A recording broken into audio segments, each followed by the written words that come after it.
A very good morning. Myself, Dr. Ragasudha, Head and Assistant Professor, Department of Microbiology, Government City College, Hyderabad, will discuss on B cells proliferation. Let us begin with hematopoiesis. Hematopoiesis is the term used to describe the differentiation of blood cells from hematopoietic stem cells. This process is continually required to maintain the levels of circulating blood cells in the body. There are three distinct lineages of blood cells, namely erythroid lineage, lymphoid lineage, and myeloid lineage. Erythroid lineage is the lineage which consists of reticulocytes and erythrocytes or blood cells. Lymphoid lineage consists of lymphocytes, namely B and T cells, as well as natural killer cells, while myeloid lineage consists of macrophages, dendritic cells, granulocytes, and megakaryocytes. The picture shows hematopoiesis of stem cells.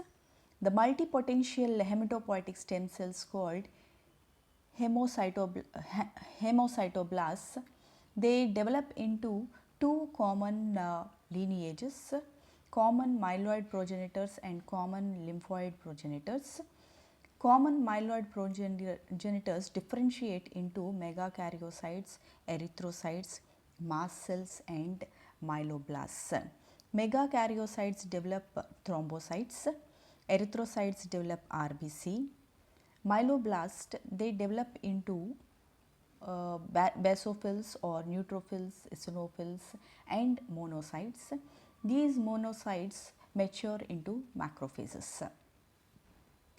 On the other hand, common lymphoid progenitors, they differentiate themselves into large granular lymphocytes and small lymphocytes. Large granular lymphocytes are also known as natural killer cells, while small lymphocytes they develop into T lymphocytes or B lymphocytes. B lymphocytes they develop in turn into plasma cells.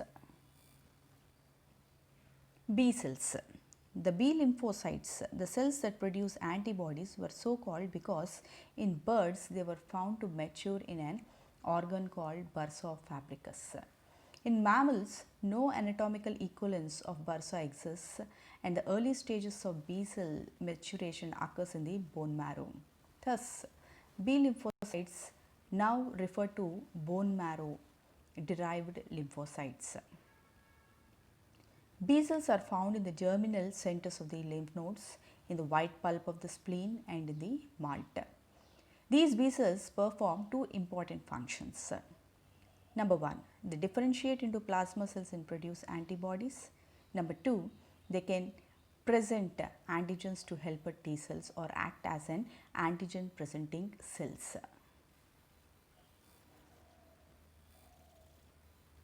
How do B cells produce antibodies?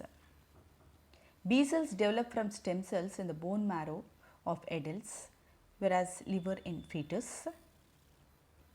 The development begins as lymphoid stem cells differentiate into distinctive B lineage cell called progenitor B cell, later into precursor B cell. After maturation, these B cells migrate to lymphoid organs like lymph nodes or spleen. Antibodies are produced by B lymphocytes.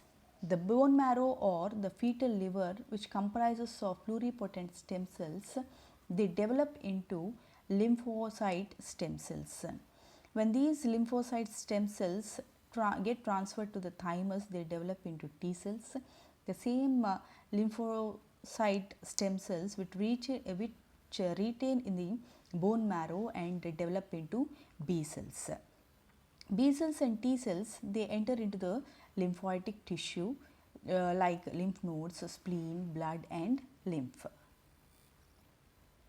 B cell development begins in the bone marrow with the asymmetric division of hemopoietic stem cells and continues through a series of progressively more differentiated progenitor stages to the production of common lymphoid progenitors, which gives rise to either B cells or T cells. The progenitor cells that remain in the bone marrow become B cells. The progenitor cells which gets transferred to the thymus develop into T cells. The B cell precursors during embryogenesis first proliferate and develop in the fetal level. From there, they migrate to the bone marrow, the main site of B cell maturation in the adults. The pre-B cells have only mu heavy chain in the cytoplasm but do not have surface immunoglobulin and light chains. The pre-B cells are found in the bone marrow while the mature B cells are found in the circulation. According to clonal selection theory, each immunologically competent B cell possesses receptors for either IgM or D that can combine with one antigen or closely related antigens. After binding of the antigen, the B cell is activated to proliferate and form a clone of cells. Selected B cells are transformed to plasma cells that secrete antibodies specific for antigen. Plasma cells synthesize the immunoglobulins with the same antigenic specificity as those carried by activated B cells. Maturation of B cells. Maturation of B cells takes place in two phases, antigen independent phase and antigen dependent phase. In antigen independent phase, the B cells are in form of stem cells or pre-B cells. Stem cells which later develop into pre-B cells in antigen independent phase. They are in immature stage here. Antigen dependent phase consists of cells such as activated B cells and plasma cells that proliferate on interaction of antigen with B cells. B cell mature in bone marrow or lymph nodes. B cells possess surface IgM which acts as a receptor for the antigen. Some B cells may also carry on the surface IgD as receptor for the antigen. There are many other molecules expressed on the surface of the B cells which serve different functions. A few of them are B220, class 2 MHC molecules, CR1 and CR2, CD40, etc. In the picture we can see B cells with various receptors like CD19, CD20, IgB, IgA, SIG, CD40, MHC2, CD22, CR1 or CD35, CR2 or CD21, B7 or CD80, CD5 and FCGR2 or CD32. On the other side, we can see another picture which shows a matured B cell. A matured B cell contains IgG, IgM, IgA, IgD and IgE on its surface.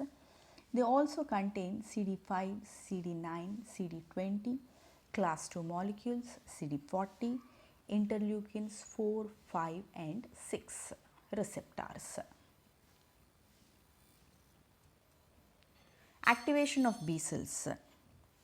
Activation of B cells to produce the full range of antibodies first requires recognition of epitope by the T cell antigen receptor and the production of interleukin 4 and 5 by the helper T cells. In addition, it also requires other co-stimulatory interactions of CD28 on the T cells with B7 on the B cells. The CD28-B7 interaction is essential to produce interleukin 2. It also includes CD40L on the T cells which must interact with CD40 on the B cells. The CD40L of T and CD40 of B interaction is essential for class switching from IgM to IgG and for switching between other immunoglobulin classes to take place. Production of many plasma cells is the end result of activation of B cells. The plasma cells in turn produce large amount of immunoglobulins specific for the epitope of the antigen. Some activated B cells also produce memory cells which remain in a state of quiescence for months or years. Most memory B cells have surface IgG that act as the antigen receptor, but some even have surface IgM. These quiescent memory cells are activated rapidly on re-exposure to the antigen. Memory T cells produce interleukins that facilitate antibody production by the memory B cells. The presence of these cells is responsible for the rapid appearance of antibody in the secondary immune responses.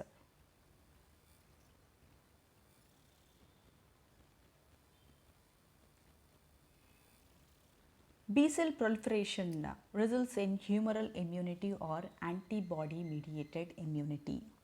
It involves production of antibodies against foreign antigens. Antibodies are produced by the subsets of lymphocytes called B cells. B cells that are stimulated by an antigen will actively secrete antibodies, and these cells are known as plasma cells.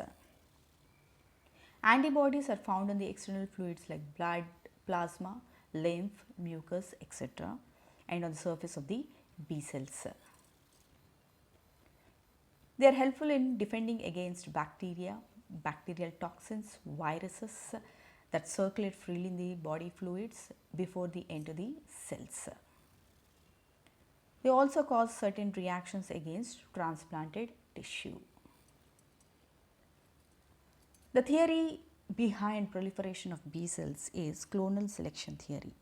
In this theory, when a B cell encounters an antigen, it recognizes, it stimulates and divides into many clones called plasma cells, which actively secrete antibodies. Each B cell produces antibodies that were recognized only to one antigen determinant. In the picture, we can see the antigen receptors which are present on the B cells receive the antigens and proliferate into two different B cells called plasma cells and memory cells, and these plasma cells produce a clone of plasma cells. Similarly, memory cells produce a clone of memory cells. The clone of plasma cells produce or secrete antibodies into the circulation.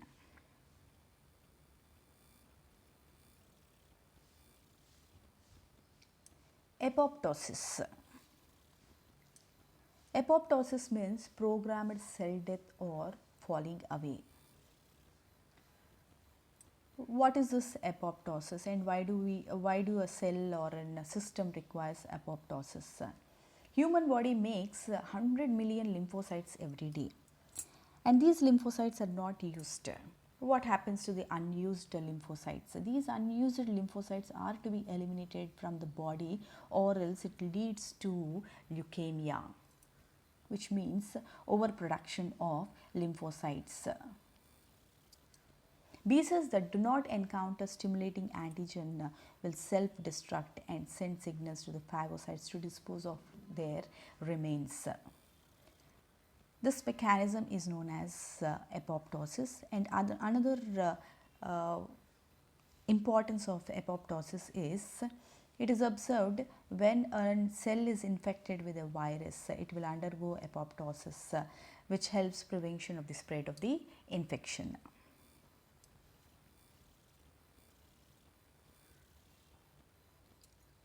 B cells and T cells that encounter stimulating antigen will proliferate into a large group of cells called clonal selection. And why don't we produce antibodies against our own antigens? We have developed tolerance to them. How? How did we develop tolerance? The tolerance is developed by B and T cells when they are exposed to the self antigens during fetal development. And this mechanism is known as clonal deletion, wherein B and T cells will not recognize the self antigens for production of antibodies. The exact process is still not understood very well. Humoral immune response in lymph nodes. A lymph node is extremely efficient filter capable of trapping more than 90% of an antigen carried into it by the efferent lymphatic duct or efferent lymphatic vessel, which is present at the base of the lymph node. As antigen percolates through the cellular architecture of a node, it will encounter one of the three types of antigen presenting cells called interdigitating dendritic cells in the paracortex, macrophages scattered throughout the node, or specialized follicular dendritic cells in the follicles and the germinal center. In the picture we can see different parts of the lymph node. It has two vessels, two types of vessels, efferent lymphatic vessel and efferent lymphatic vessel. Efferent lymphatic vessel is a single one, a single large vessel which enters into the lymph node, whereas efferent lymphatic vessels are many, they move out of the lymph node. The other parts of the lymph node are, it consists of innermost region called medulla, followed by paracortex. Medulla is rich in B and T cells, while paracortex is rich in T cells. While cortex is the outermost region of the lymph node, wherein we can see germinal centers. Paracortex consists of germinal centers, and in this germinal centers B cells proliferation and differentiation takes place, while the plasma cell secreting antibodies are present in the innermost region of the lymph node called medulla.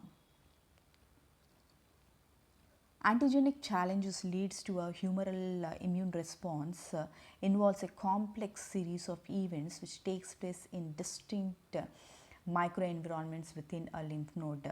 Slightly different pathway may operate during a primary and secondary response because much of the tissue antigen is complexed with circulating antibody in a secondary response.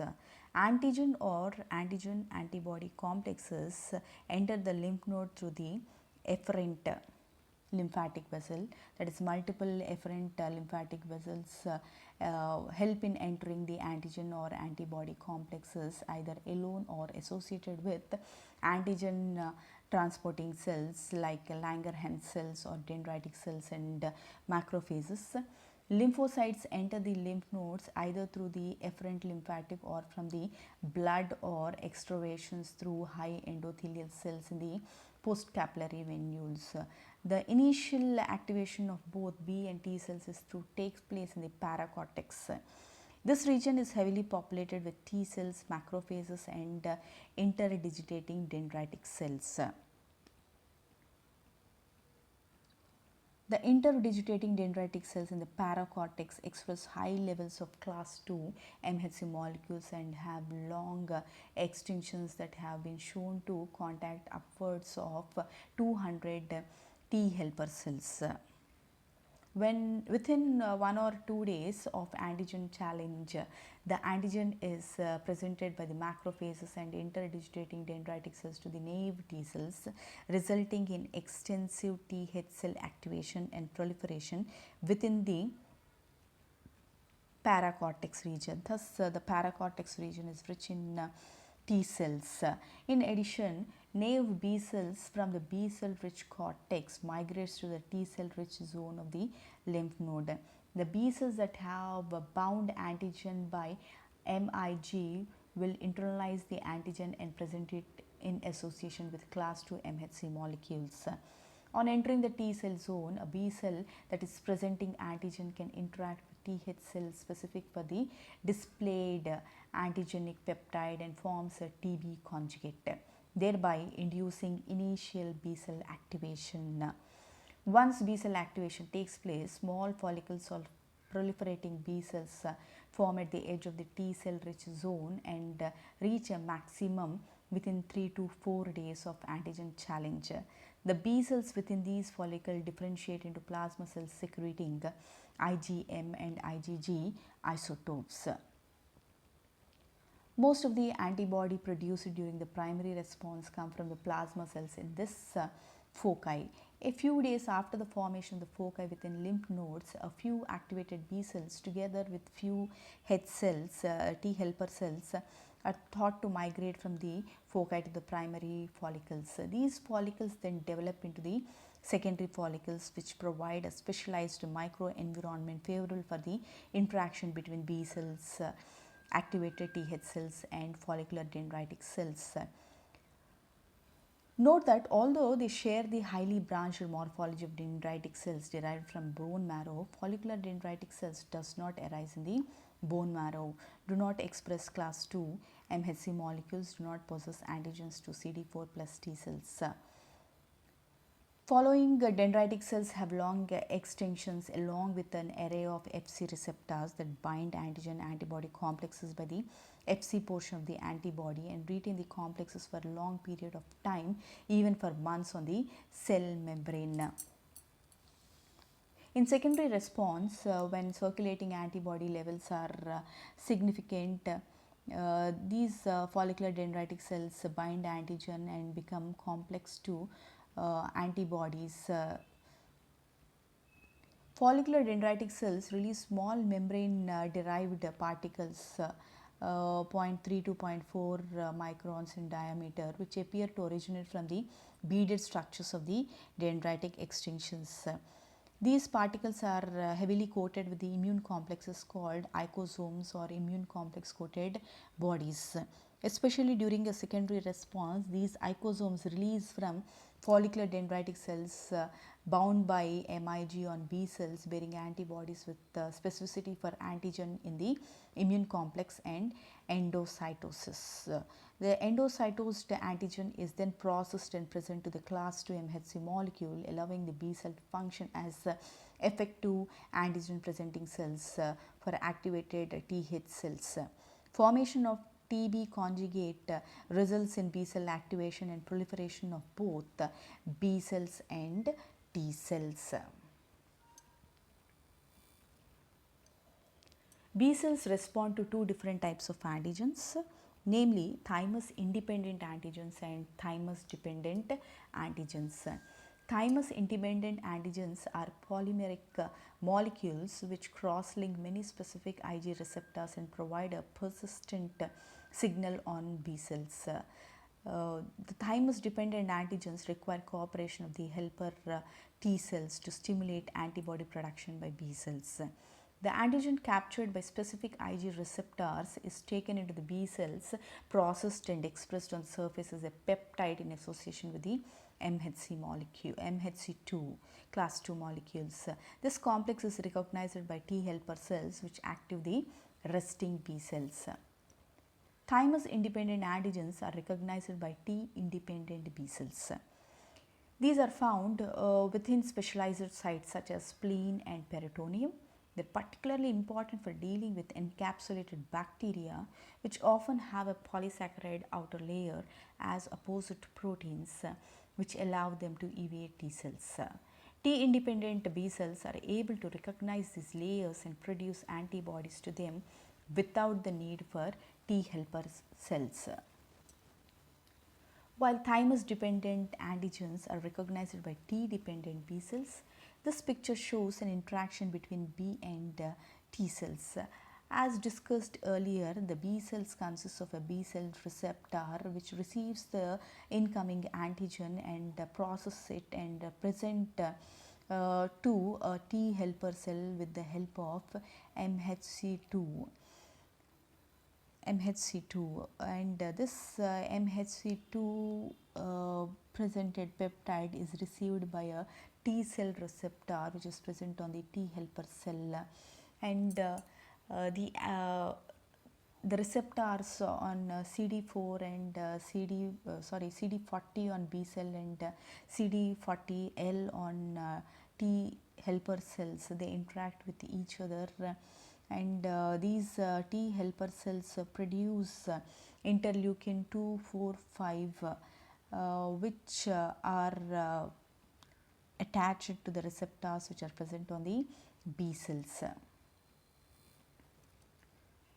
Activation of B cells with T cells. Antigen presenting cells will engulf the bacteria and process it and present to the T helper cells with the help of class 2 MHC molecules. The helper cells receive this processed antigen peptide on its TCR T cell receptor with the help of CD4, and these will help in activation of helper T cells. These helper T cells produce cytokinins which activate B cells. An interaction between the helper T cells and B cells produce cytokinins which activate the B cells and help them in production of two types of cells, namely plasma cells and memory B cells. The clones of plasma cells secrete antibodies, while the clone of memory B cells wait for a secondary response for its action. What are the consequences of this antigen-antibody interactions? Antigen-antibody interact to form a complex, and the affinity between the antigen-antibody complex is measured by binding strength. These interactions leads to number of reactions, a few number of reactions. The first one is agglutination. An insoluble antigen interact with an antibody. IgM, a decavalent immunoglobulin, is more effective than IgG, a bivalent immunoglobulin. One of the examples of agglutination is heme agglutination, where red bloods are agglutinated or clumped in this reaction. It is used to detect blood groups or ABO blood typing, and it is also used for detection of diseases like influenza and measles viruses. The second reaction is known as opsonization, wherein an antigen is covered with the antibody that enhances its ingestion and lysis by the phagocytic cells. The third interaction is known as neutralization, where IgG inactivates viruses by binding to the surface and neutralizes toxins by blocking their active sites. The fourth interaction leads to antibody-dependent cell-mediated cytotoxicity. It is used to destroy large organisms like worms or parasites. The target organism is coated with the antibodies and bombarded with chemicals from non-specific immune cells. The fifth interaction leads to complement activation, where both IgG and IgM trigger the complement system, which results in cell lysis and inflammation. This is the picture representing all the reactions of antigen-antibody interaction. The first one is agglutination. It enhances phagocytosis and reduces number of infectious units to be dealt with. Opsonization. In opsonization, the antigen is coated with antibodies, wherein it enhances the phagocytosis. Neutralization, it has two actions. One is it blocks adherence of bacteria or viruses to the mucus, and the other end it blocks the active site of a toxin. While activation of complement in turn has two actions. One is cell lysis and the other one is inflammation, where a disruption of cell by complement or reactive protein attracts phagocytic and other defensive immune system cells. The sixth interaction is antibody-dependent cell-mediated cytotoxicity, where antibodies are attached to the target cells, cause destruction by non-specific immune system cells. Immunological memory, after the primary response, what is happening, or after what is happening to the memory cells, what is its role? So, the amount of antibodies in a serum are known as antibody titer, and the pattern of antibody level during infection varies in case of primary response and secondary response. So, what is primary response? After initial exposure to an antigen, usually there are no antibodies found in the serum for several days. So, antibody production takes time period, and gradual increase in titer is observed after few days. The first antibody to be found in the circulation is IgM, followed by IgG. And most B cells become plasma cells, but some B cells become long living memory cells. and gradual decline of antibody is followed. So primary response involves in production of plasma cells and memory cells. Plasma cells produce antibodies while memory cells are retained and they wait for the next entry of the same antigen for the second time. So when the same antigen re-enters to the system for the second time, it produces a secondary response. So a subsequent exposure to the same antigen displays a faster and more intense antibody response. The increased antibody response is due to the existence of the memory cells produced during the primary response, which rapidly produce the plasma cells upon antigen stimulation. The graph depicts primary response and secondary response of two types of antigens, antigen A and antigen B. In the first exposure to the antigen A, we can see the antibody concentration is very low. The peak is very low, which is 10 to the power of 1, above 10 to the power of 1 in the primary response. When the immune system is re-exposed to the same antigen for the second time, we can see a peak in the secondary response of antibody concentration, which raises up to almost 10 to the power of 4. So it is 4 times higher when compared to the primary response. Similarly, when the system is exposed to another new antigen called antigen B, again the primary response is same as the primary response of antigen A. So let's compare the difference between primary and secondary antibody responses. Responding B cells in case of primary response are naive B cells or new B cells, whereas secondary response, memory B cells respond. Lag period following antigen is generally between 4 to 7 days in case of primary response. In secondary response, it is 1 to 3 days only. The time of peak response in case of primary response is 7 to 10 days, while in secondary response the peak is attained in 3 to 5 days. The magnitude of peak antibody response. In primary response, it varies, the magnitude varies, it depends on the type of the antigen, whereas in the secondary response, it's generally 100 to 1000 times higher than the primary response.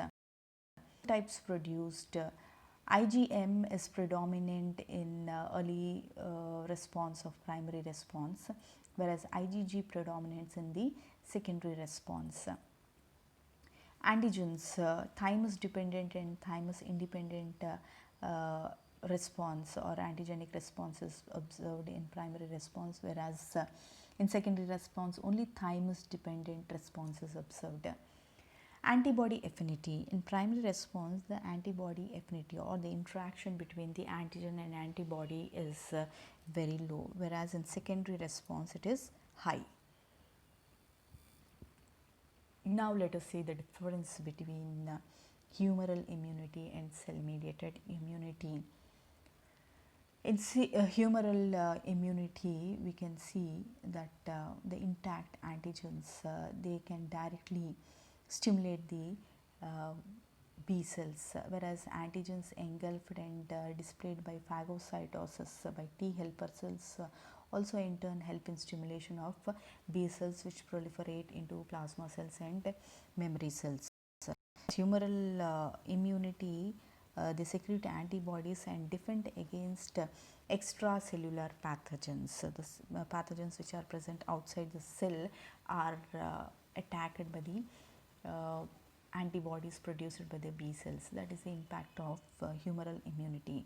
While in cell mediated immunity, here antigens, intact antigens escape cell mediated immunity, and while antigens are displayed by the infected cells. So once the antigen enters the cell, the T cell comes to play to defend the incoming antigens. So these T cells proliferate into TC cells or T cytotoxic T cells. They develop into memory T cells and active T cells. These cytotoxic T cells, they defend against infecting cells, cancers and transplanted tissue. Even T helper cells also, the processed antigen is presented to the cytotoxic T cells to kill the cells infected with the pathogens or antigens. Thank you.